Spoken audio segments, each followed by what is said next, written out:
السلام علیکم دوستوں، میں آج آپ کی خدمت میں ایک بہت ہی دلچسپ بیان لے کر حاضر ہوا ہوں بآواز قاری حنیف صاحب رحمہ اللہ کی زبانی۔ تو آئیے سنیے۔ کسی پہاڑ کی غار میں ایک اللہ والا رہتا تھا اور اللہ اللہ کرتا تھا ہر وقت۔ اللہ کی طرف سے کھانا آ جاتا تھا اور وہ کھا لیا کرتا تھا۔ تو خدا امتحان بھی کرتا ہے، آزمائش بھی کرتا ہے۔ دعا کیا کرو اللہ ہماری آزمائش نہ فرمائے، ہم لوگ آزمائش کے قابل کہاں ہیں۔ تو اللہ پاک نے جب اس اللہ والے کی آزمائش فرمائی تو 3 دن تک کھانا نہ آیا، 3 روز تک کھانا نہیں آیا۔ جب نہیں آیا تو بھوک نے ستایا، اور جب بھوک نے ستایا تو پریشانی ہوئی، اور جب پریشانی ہوئی تو دل میں خیال آیا کہ اب میرے لیے سوال کرنا جائز ہو گیا، اب تو میں بالکل بھوک نے تنگ کر دیا مجھے۔ تو پہاڑ سے نیچے اترے اور جا کر کے ایک مکان پہ سوال کر دیا، اور سوال یہ کیا کہ اللہ نام پہ مجھے کھانا چاہیے۔ ان گھر والوں نے 3 روٹیاں دے دی، ان گھر والوں نے 3 روٹیاں دے دی، اور یہ اللہ کا ولی لے کے چل دیا۔ تو جس گھر سے 3 روٹیاں ملی تھی ان کے یہاں ایک کتا بھی تھا، وہ اس ولی کے پیچھے پیچھے لگ گیا اور بھونکار قریب تھا کہ کاٹ کھائے پھاڑ کھائے۔ اللہ کے ولی نے سوچا کہ یہ تو بڑا ظالم کتا پیچھے لگ گیا، 1 روٹی اس کو پھینک دوں، 2 مجھے کافی ہو جائیں گی، یہ اپنا اس کی ہلے لگ جائے گا، مشغول ہو جائے گا، میں نکل جاؤں گا۔ یہ کتاب کی بات ہے، حدیث کی نہیں۔ تو نفحۃ الیمن کتاب میں واقعہ یوں لکھا کہ کتا 1 روٹی کھا کے پھر بھاگ کے اس ولی کو مل گیا اور بہت بھونکار کاٹنے کے قریب ہوا۔ تو پھر اللہ کے ولی نے سوچا کہ یار 1 ہی روٹی کافی ہو جائے گی، یہ تو پھر ظالم پیچھے ہو گیا۔ اس نے دوسری روٹی بھی اس کو پھینک دی۔ اللہ کی شان، کتا دوسری روٹی کھا کر کے پھر ولی کے پیچھے پیچھے۔ اس نے سوچا ایسی روٹیوں سے تو یوں ہی بھلے، وہ تیسری بھی پھینک دی۔ کتے نے تیسری بھی کھا لی، اور جب تیسری روٹی کھا کے کتا بھونکا، اب ولی کھڑا ہو کر غصے میں آ گیا اور کہنے لگا او کتے تجھے شرم نہیں آتی؟ عربی کا لفظ ہے وَمَا دِيمُ الْحَيَا، اور بغیرت کمینے، تیرے مالک نے 3 روٹیاں دی تھی، جس دروازے پہ تو رہتا تینوں کھا لی، پھر بھی بھونکتا ہے۔ 3 روٹیاں میں نے تجھے دے دی، پھر بھی بھونک رہا ہے۔ تو یوں لکھا اس کتاب میں کہ اللہ پاک نے کتے کو بھی زبان دی، اور وہ یہ کہنے لگا کہ ولی صاحب ذرا ٹھہرو، خود فیصلہ کرو، تم بے غیرت ہو یا میں بے غیرت ہوں؟ فیصلہ جناب کریں، میں کتا ہوں، آپ ولی ہیں، جنت کے کھانے کھائے، ارے 3 دن نہ ملا تو آدمی کے دروازے پہ آ کے ماتھا گھسایا، جھولی پھیلائی، بھیک مانگی، مجھ سے قسم لے لو میں کتا ہوں، کئی مرتبہ 8 دن ٹکڑا نہیں ملتا، قسم لے لو اس دروازے کے سوا کبھی کسی دوسرے دروازے پہ نہیں گیا میں۔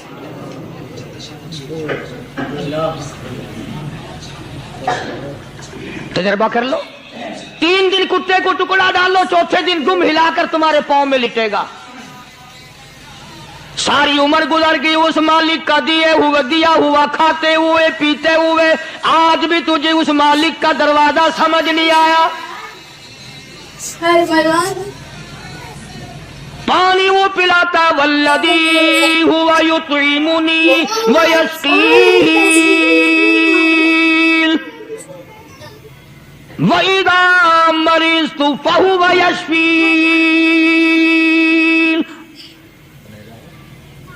کتنا کھلاتا ہے، کتنے اعلیٰ درجے کے کھانے کھلاتا ہے، طرح طرح کے کھانے کھلاتا ہے۔ پالا اس نے، سنبھالا اس نے، زندگی اس نے دی، اولاد اس نے دی، خوبصورت بیوی اس نے دی، گھر آباد اس نے کیا۔ تھوڑی سی پریشانی آ گئی، اب جا کے قبر کے سامنے جھکا کھڑا ہے، اس مالک سے میرا کام نہیں چلا، اور 4 گز زمین میں پڑنے والے ہیں، تو میری حاجت روائی کر دے۔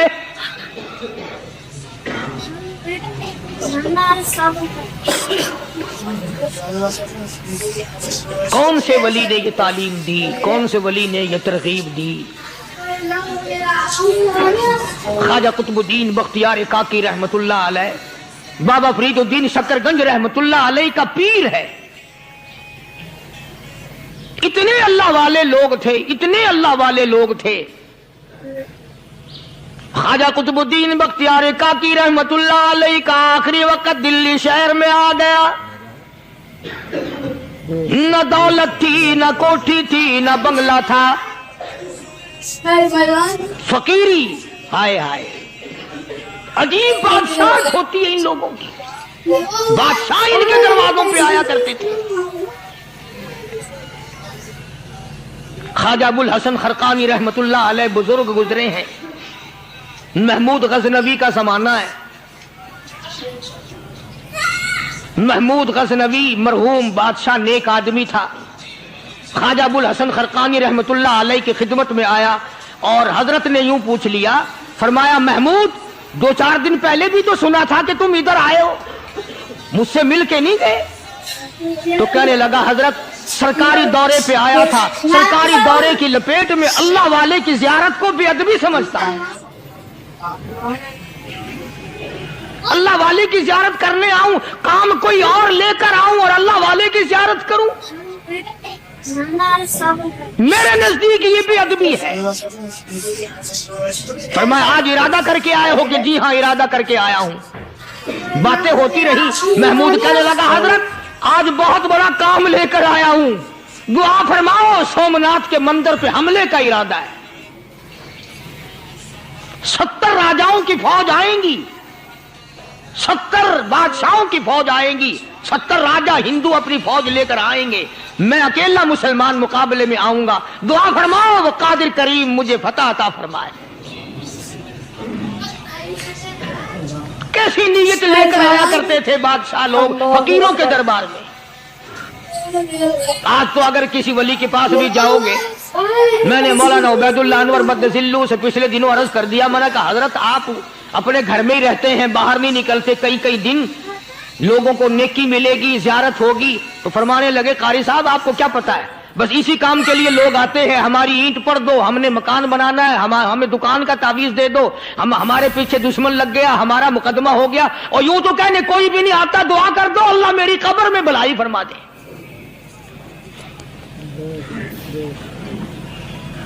تو محمود غزنوی نے خواجہ ابو الحسن خرقانی سے درخواست کی کہ آپ دعا فرمائیں. اللہ والے نے دعا بھی فرمائی اور اپنا مسلح دے دیا. یوں فرمایا محمود جب مشکل وقت آ جائے اس مسلح پہ کھڑے ہو کر 2 رکعت نماز ادا کرنا. پتہ چلا کہ اللہ کی مدد جو ہے وہ نماز کے ساتھ ہے. میں تمہیں بھی بتاتا ہوں، ولی تو میں نہیں. جب بھی کوئی پریشانی آئے، جب بھی کوئی تکلیف آئے، فرمایا استعینوا بالصبر والصلاۃ، نماز پڑھو انشاءاللہ آسانی ہوگی.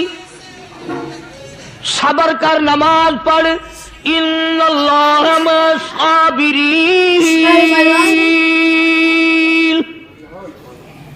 اللہ پاک صبر کرنے والوں کا ساتھی ہے. صبر بھی کرتا جا، نماز بھی ادا کرتا جا. جس سے تیرا بگاڑ ہے یوں بھی سوچتا جا میری طرف سے کوئی ظلم نہ ہو جائے، میں مارا جاؤں گا.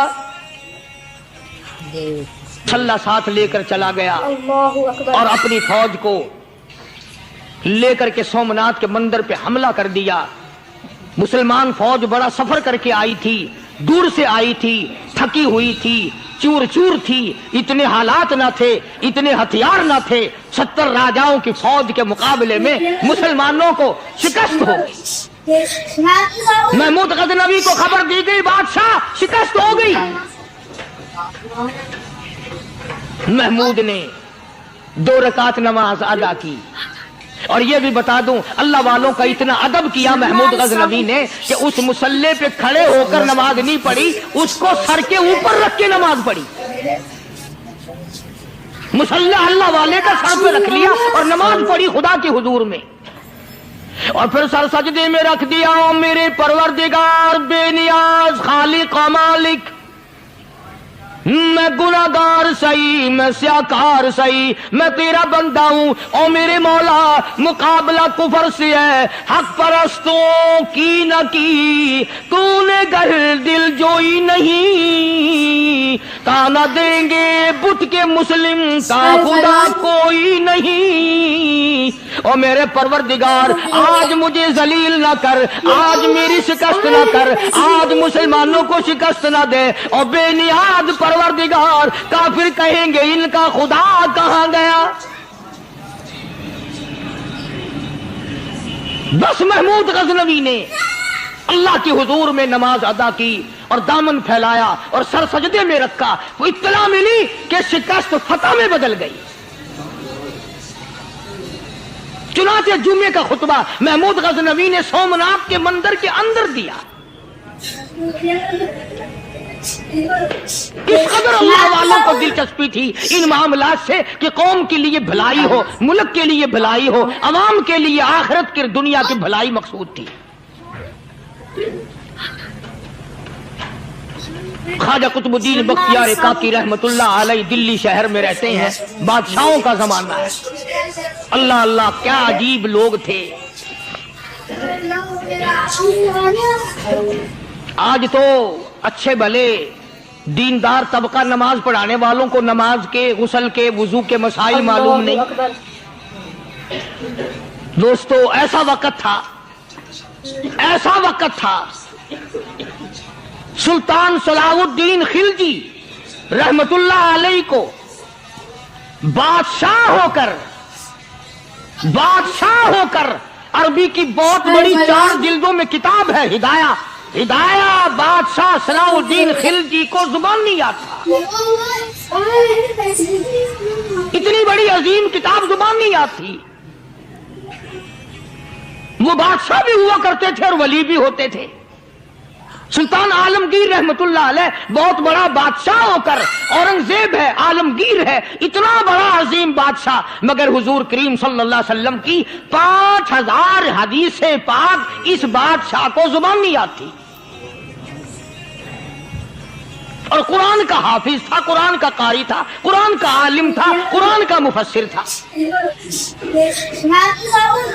ولی بھی تھا، بادشاہ بھی تھا، اللہ والا بھی تھا، اور اتنا خوف تھا دل میں، میں تمہیں کیا بتاؤں۔ اللہ اکبر، بادشاہ ہو کر کے کپڑا خریدا، مزدوری کر کے کپڑا خریدا بادشاہ نے، اور کپڑا خرید کر اس کی ٹوپیاں اپنے ہاتھوں سے سی۔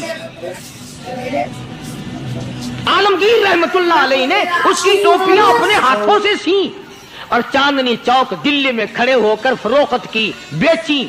6-7 روپے جمع کر کے ایک تھیلی میں بند کر کے اوپر لکھا عالمگیر کا کفن ان پیسوں سے خریدا جائے۔ کبھی ہم نے بھی سوچا جو رشوت مارنے والا آدمی ہے، بتاؤ اس کے لیے کفن کہاں سے اچھے پیسے تلاش کر کے لایا جائے گا؟ رشوت کا ہی کفن ملے گا نا۔ جو آدمی ملاوٹ کر کے پیسے کماتا ہے، فنکاری کر کے پیسہ کماتا ہے، دغا اور فریب کر کے پیسے کماتا ہے، تو آج ہمارا کفن بھی صحیح نہیں، کفن بھی دغا والا، فریب والا، ملاوٹ والا۔ بلکہ تم تو کہتے ہو کہ آج کل کھانے کے لیے خالص کچھ نہیں ملتا، میں کہتا ہوں میت کو غسل دینے کے لیے پانی خالص نہیں ملتا۔ یہ جو ہم موٹریں نل کے لگاتے ہیں، یہ پیسے کون سے ہمارے خالص ہیں؟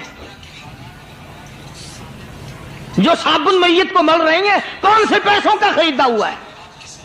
جو خوشبو میت کو لگ رہی ہے کون سے پیسوں کی خریدی ہوئی ہے؟ جو کفن پڑ رہا ہے وہ کیسے پیسوں کا کفن ہے؟ اور میں آگے بڑھ کر کے کہتا ہوں جو کندھوں پہ اٹھائے جا رہے ہیں وہ کون سے کتب ہیں، کون سے ابدال ہیں؟ جس نے میت کو غسل دیا ہے کبھی معلوم کیا کہ وہ کتنا بڑا نیک آدمی ہے؟ یہ تو ہمارے آخری وقت کا حال ہے، اور اس طرف کسی کا دھیان نہیں، سوچ نہیں، بچار نہیں، قطعی طور پر اندھے ہو جاتے ہیں۔ او میاں ٹھیک ہے جو کچھ ہو رہا ہے۔ اچھا ایک بات عرض کروں، اللہ تبارک و تعالیٰ کے یہاں جب ہم جائیں گے، اگر اور سارے معاملات کو چھوڑ دو، اللہ پاک یہی پوچھ لے کہ میاں یہ کفن جو پہن کے آیا یہ کیسا ہے؟ یہ جو کفن پہن کے آیا یہ کیسا؟ ہم کیا جواب دیں گے؟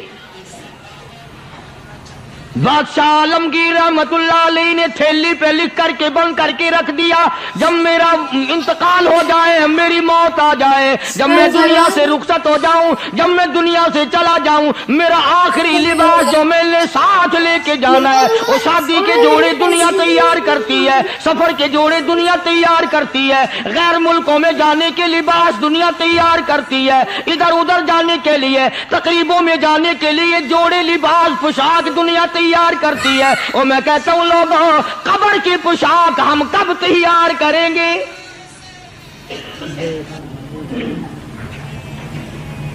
عالمگیر رحمت اللہ علیہ نے خود اپنے کفن کا انتظام کر کے رکھ دیا۔ ہمارے گھروں میں تو اگر کفن کا ذکر کرو تو گھر والے بھی منہ بنائیں گے، چھوڑو تم نے کفن کی باتیں بنانی شروع کر دی ابھی سے ہی۔ اور ایک اور عرض کروں، کفن بھی مقدر والوں کو ملتا، کئیوں کو ملتا ہی نہیں۔ اللہ اکبر۔ کفن نہیں ملتا، قبر نہیں ملتی، نماز جنازہ نہیں ملتی، غسل نصیب نہیں ہوتا۔ مقدری ہوتے ہیں، نہ یہ دولت سے بات بنتی ہے، اور نہ یہ اقتدار سے بات بنتی ہے، اور نہ یہ سرمایہ سے بات بنتی ہے۔ یہ تو تقدیروں کے مسئلے ہیں جو مالک نے اپنے ہاتھ میں رکھا ہے۔ جناب رسول کریم سب کہہ دو صلی اللہ علیہ وسلم کے سگے چچا، اللہ غنی جنگ احد ہے، امام الانبیاء محبوب کبریا حضرت محمد مصطفیٰ صلی اللہ تعالی علیہ وسلم کو خبر دی گئی، آپ کی حالت بھی زخمی ہے، آپ کا چہرہ انور زخمی ہو گیا، آپ کے چہرے میں خود جو سر پہ اوڑھ رکھا تھا اس کے ہلکے کڑیاں چہرے انور کے اندر چلی گئی، نکلتی نہیں، نکالنا چاہتے ہیں، نکلتی نہیں، نکالنے کی کوشش کرتے ہیں۔ ابو عبیدہ بن جراح رضی اللہ تعالیٰ عنہ نے دانتوں میں پکڑ کر وہ ہلکا زنجیر والا پھینک لیا۔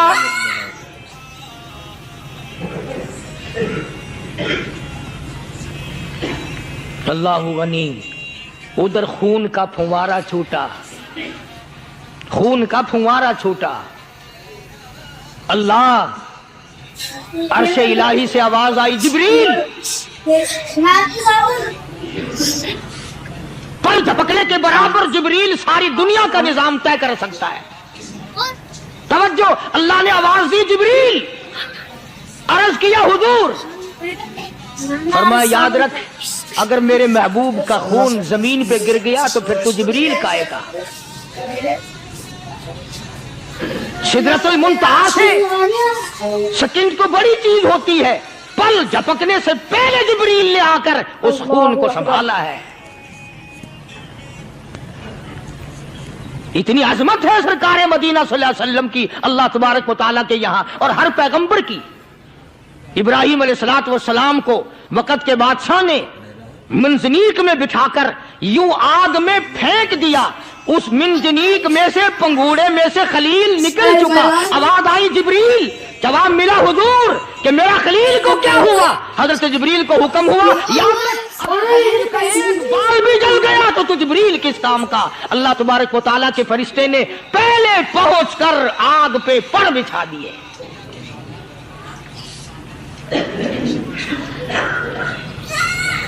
یوسف علیہ السلام کو بھائیوں نے کنویں میں پھینکا۔ اب بتاؤ، کنواں کوئی 100-200 گز یا 100-200 میل تو لمبا نہیں ہوتا۔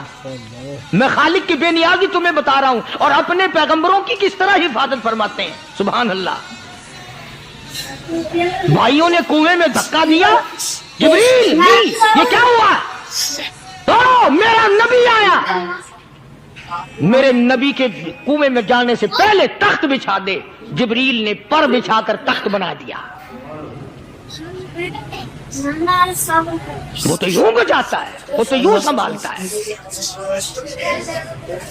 ابو عبیدہ بن جراح رضی اللہ تعالی عنہ نے سرکار مدینہ صلی اللہ علیہ وسلم کے چہرے انور میں سے وہ جو زنجیر کڑی کھینچی، اللہ اللہ، ابو عبیدہ کے 2 دانت نیچے کے، 2 اوپر کے، 4 دانت نکل گئے۔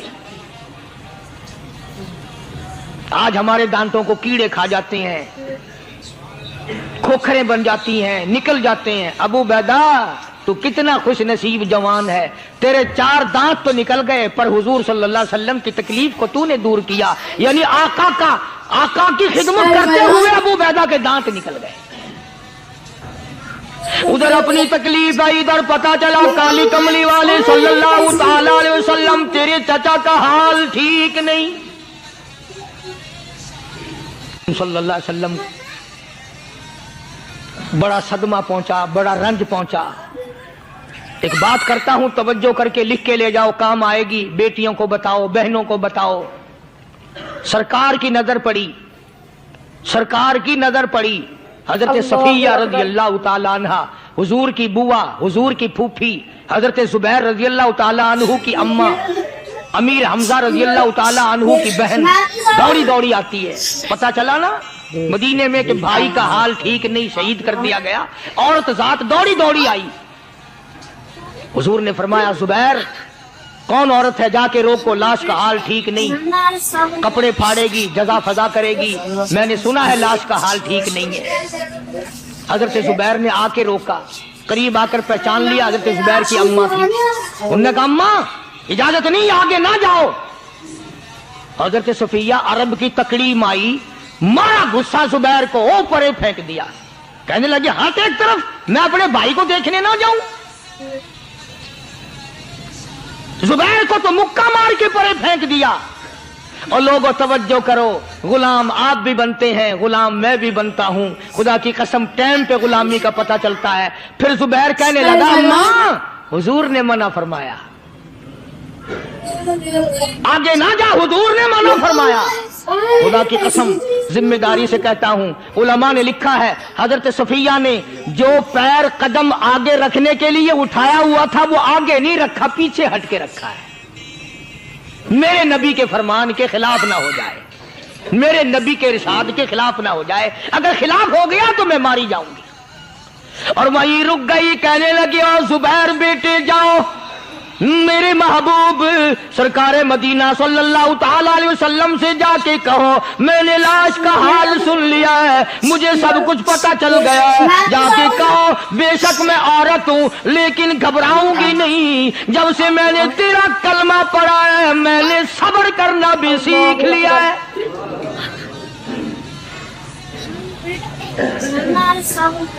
میں زیادہ فدا نہ کروں گی، میں کپڑے نہ پھاڑوں گی، میں رونا دھونا نہیں کروں گی. مدنی کریم صلی اللہ علیہ وسلم کو حضرت زبیر نے جا کے بتا دیا میری اماں یوں کہتی ہے. فرمایا پھر بے شک اجازت ہے جائے.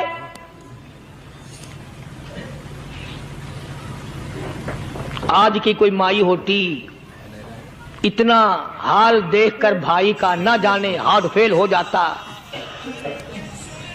صفیہ نے آ کے دیکھا اپنے بھائی سیدنا امیر حمزہ کے دونوں کان نہیں، ناک نہیں، لب نہیں، 11 ٹکڑے ہوئے پڑے. روتی نہیں، گھبراتی نہیں، دھڑام سے گرتی نہیں، چہرہ نہیں پیٹتی، ماتم نہیں کرتی. کھڑی ہو گئی، کہنے لگی آ میرے پروردگار میرے بھائی کی قربانی قبول فرما،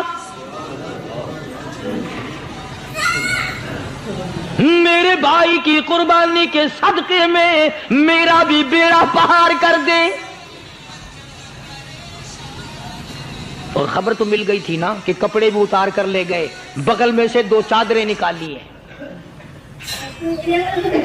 بغل میں سے 2 چادریں نکالی کہ میرے بھائی کو کفن دے دینا.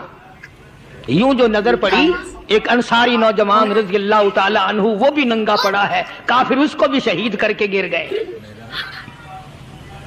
مسلمانوں ذرا اندازہ لگاؤ، یہ بھی مسلمان تھے، یہ بھی نبی کے عاشق تھے، یہ بھی دیوانے تھے. ایسے وقت میں بھلا ایسی بات کس کو سوجھے؟ ماں جایا بھائی ہو، سگا بھائی ہو، اچھی محبت اور تعلق ہو بہن بھائی کا، اور سید الشہداء حضور نے فرمایا ہو وہ ننگا پڑا ہے، 11 ٹکڑے ہوئے پڑے ہیں.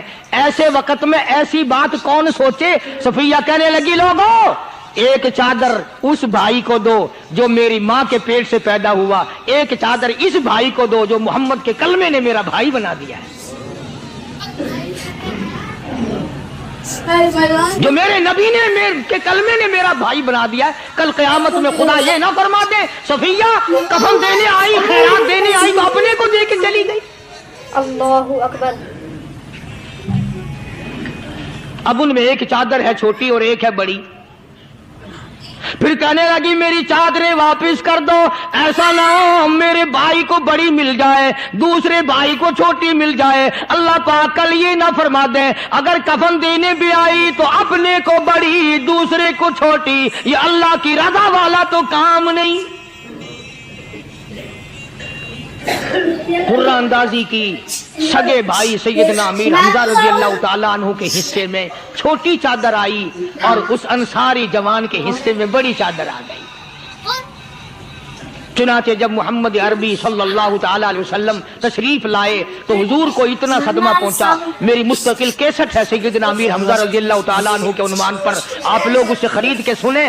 تم بھی کہتے ہو کہ ہم نے اسلام کی بڑی خدمت کی، ہم نے قرآن کی بڑی خدمت کی، ہم نے علماء اور طالب علموں کی بڑی خدمت کی، ہم نے مسجد اور مدرسوں کی بڑی خدمت کی۔ میں یہ کہ ہوں آؤ دیکھو تو صحیح کہ ان حضرات نے کہاں تک قربانیاں دی ہیں۔ حضور نبی کریم صلی اللہ تعالی علیہ وسلم جب اپنے پیارے چچا کی لاش پہ آئے، چہرے پہ نظر پڑی دونوں لب نہیں، کالی کملی والے صلی اللہ تعالی علیہ وسلم نے منہ میں جھانک کر دیکھا تو زبان نہیں، ذرا نیچے کو نظر کی پیٹ میں جگر اور کلیجہ نہیں، دونوں ہاتھ نہیں دونوں کان نہیں۔ یہ حال دیکھ کر حضور صلی اللہ علیہ وسلم کو چکر آ گیا، زمین پہ تشریف فرما ہو گئے، اور پھر بلکہ یہاں تک لکھا ہے کہ آپ نے یوں فرمایا او میرے مالک اگر صفیہ مائی میری بوا پھوپھی یہاں نہ ہوتی تو میں یہ ٹکڑے بھی نہ اٹھاتا، اگر تو یوں ہی راضی ہے تو میں بھی یوں ہی راضی ہوں۔ اور پھر جب ان ٹکڑوں کو جوڑا گیا تو صحابہ نے عرض کیا یا رسول اللہ صلی اللہ تعالی علیہ وسلم امیر حمزہ قداور آدمی تھا، لمبا تکڑا بہادر آدمی تھا، حالت یہ ہے چادر چھوٹی ہے بھی ایک ہی، اگر سر ڈھانپتے ہیں تو پیر کھل جاتے ہیں، پیر ڈھانپتے ہیں تو سر کھل جاتا ہے۔ حضور نے فرمایا سر کو چھپا دو، پیروں پہ میرے چچا کے درختوں کے پتے ڈال دو۔ میں یہ عرض کر رہا تھا کہ اللہ والے ہر وقت میں آدمی کی اصلاح کی کوشش کرتے ہیں، اسے بنانے کی کوشش کرتے ہیں، اسے سمجھانے کی کوشش کرتے ہیں۔ اللہ تبارک و تعالی ہر مسلمان کو توفیق دے کہ وہ اپنی زندگی بھر اللہ والوں کی خدمت میں جانے آنے کی، قرآن کی خدمت کی ہر وقت پروگرام بنائے، نیت خیر رکھے۔ کیوں؟ اس لیے اسی کو کہتا ہے کہ لیے پھرتی ہے بلبل چونچ میں گل، لے پھرتی ہے بلبل چونچ میں گل، اور ڈھونڈتی ہے شہید ناز کی تربت کہاں ہے، تلاش کرتے ہیں جانور پرندے کہاں پر اللہ کی رحمت برس رہی ہے۔ تو ہمیں بھی اللہ کی رحمت کا طالب ہونا چاہیے، اللہ کی رحمت کا متلاشی ہونا چاہیے۔ اللہ پاک مجھ پہ اور آپ سب پر، ساری امت پر اپنا کرم فرمائے۔ آسمانی کتابیں نازل فرمائی، اسی کو لوگ زیادہ چمکاتے ہیں۔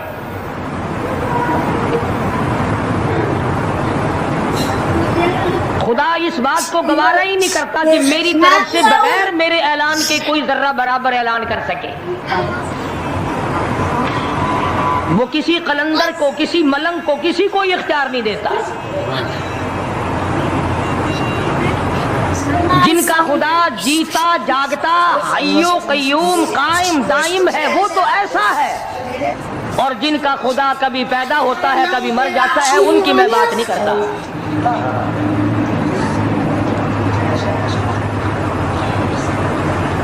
پروردگار عالم نے طریقے کا سوال کر دیا، اگر تم میرے معاملات میں شریک کار بنتے ہو تو آؤ پھر ایک ناخون بنا کے دکھاؤ، اللہ اکبر، ایک بال بنا کے دکھاؤ، درخت کا ایک پتا بنا کے دکھاؤ، پتھر کا ایک روڑا بنا کے دکھاؤ، مٹی کا ایک ذرہ بنا کے میرے سامنے لاؤ۔ پروردگار عالم نے فرمایا چلو تم سے گائے کیا بنواؤں گا، بھینس کیا بنواؤں گا، بکری کیا بنواؤں گا، زمین و آسمان تم کیا بناؤ گے، چاند سورج ستارے کیا بناؤ گے، انسان تو بنانا تمہارے بس کا کام کہاں ہے۔ لَن يَخْلُقُوا ذُبَابًا، تم مجھے مکھی کا ایک پر بنا کے تو دکھاؤ۔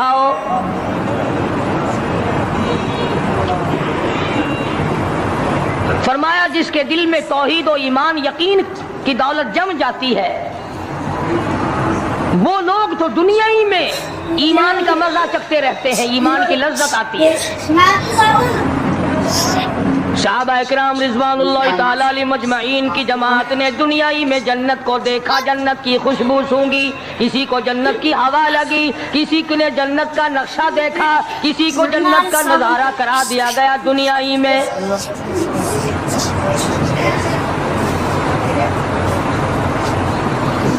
خوش نصیب تھے وہ لوگ جنہوں نے محنت سے اپنی آخرت کو بنایا، اپنی قبر کو بنایا، اپنی تمام تر زندگی میں کبھی بے فکری سے بسر نہ کی، رات کو سوچا، دن کو سوچا، صبح کو خیال کیا، شام کو خیال کیا۔ یہ ناپائیدار زندگی ہے، یہ ختم ہونے والی زندگی ہے، اس لیے مجھے دائمی زندگی کی کچھ تیاری کرنی چاہیے۔ ان لوگوں نے کمائی کی اور محمد کریم صلی اللہ تعالی علیہ وسلم کے ساتھ رہے، دنیا ہی میں ان کو جنت کے مزے آیا کرتے تھے۔